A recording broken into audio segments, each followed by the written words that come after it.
डौका सतनामी डौका बना ले वो ए मटमटे हिटूरी। सतनामी डौका बना ले वो ए जग जकी हिटूरी। सूट पहिरहूँ डिजाइनर के अरे सुना साड़ी पहिरहूँ डिजाइनर के ए मटमटी हिटूरी रे। सतनामी डौका बना ले वो ए मटमटी हिटूरी।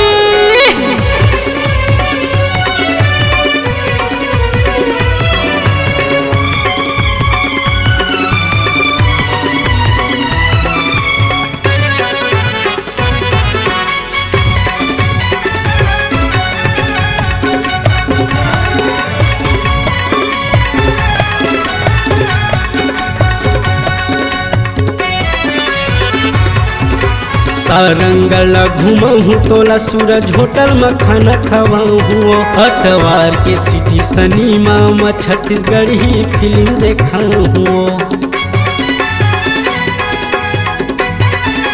सुना रे सारंगल घूमहूँ तोला सूरज होटल में खाना खवाऊँ। अतवार के सिटी सनीमा में छत्तीसगढ़ी फिल्म देखाऊँ। शॉपिंग कराहूँ रंग रंग के शॉपिंग कराहूँ रंग रंग के उड़ाहूँ पैसा खुलम खुला वो। सतनामी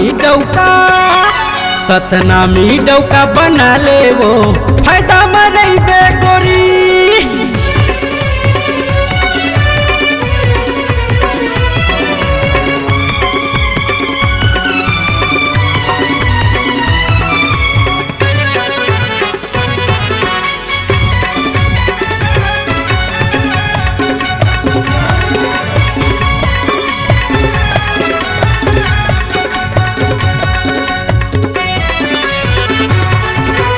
ठेला ओला का बदेख थसवो मैं डौका दमदार हाँ। आषाढ़ में लगन धरा लेबो कब से तो मैं तैयार हाँ। सुना रे ठेला ओला का बदेख थसवो मैं डौका दमदार हाँ। आषाढ़ में लगन धरा लेबो कब से तो मैं तैयार हाँ। गन्ना जूस पिया हूँ मन भर के बादाम शेक पिया हूँ मन भर के खवा हूँ ताजा रसगुल्ला वो। सतनामी डौका बना ले वो फायदा मरई बे गोरी। सतनामी डौका बना ले वो ए मटमटी हिटूरी।